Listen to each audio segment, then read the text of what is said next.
Hey friends, we just finished recording with our Enneagram Ones, Sarah and Dan, for our Summer 2020. And I just want to ask y'all the same thing we're talking about with all of our pairs. As we are walking toward November, as an election is coming both nationally and locally, kind of what are y'all doing to prepare? What are you doing to collect information? How do we be healthy as ones going toward an election?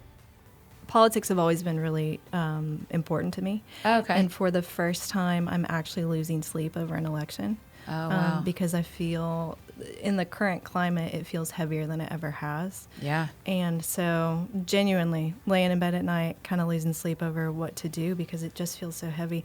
On Sunday, we had a guy named Dr. Brian Loritz at Church of the City, and he was talking about...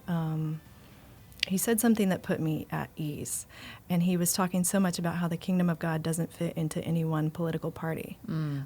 There's some here and there's some here. And he said, you have to pray and you have to vote your conscience because it's not going to fit perfectly inside of either party. And so that helped. It still doesn't tell you who to vote for. Yeah. And I think one thing I struggle with as a one is truth is so important to me. And every single media outlet has their own bias. Right. And you've got to kind of develop a lingo where you can kind of cut through it and learn to think for yourself and hear a news source and hear their bias and then decide if you agree or not. So I'm pulling from a lot of different news sites, ones that are conservative, some that are liberal, some that are in the middle, and kind of you got to learn to think for yourself and see if you can cut through some of those biases and see what's actually there. For me, I would say this is one of the areas for one where I don't feel like I'm super informed, so I take a step back. Kind of what we talked about a little bit on the podcast of if we don't feel like we can do it really well, maybe we don't do it or we wait.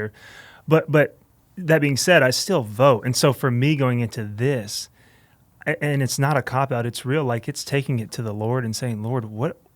Tell me, I don't know. Like there are so many unknowns, and if we hold integrity and honesty really high, you don't have to listen to much politics to be shaken no matter who you're watching or who you're listening to of like, oh man, I don't know if I can trust anybody, but we can trust the Lord. And so I was listening to something this morning and it was talking about the story of Daniel in the Bible and how Cyrus sent the Israelites back to Jerusalem to rebuild the city. And Cyrus wasn't a follower of God, but he did it, and he was the king at the time. And so that just gives me confidence, like the Lord is sovereign.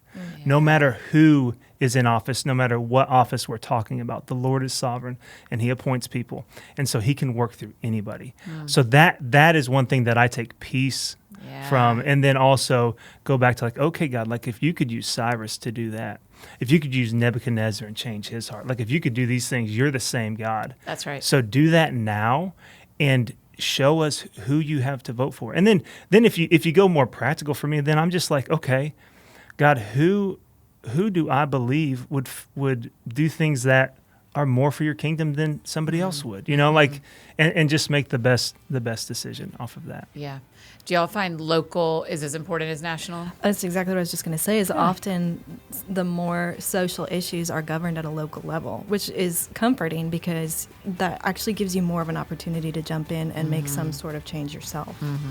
So, yes, that's absolutely. Good. Yeah, those are great answers. Yeah, I agree with that.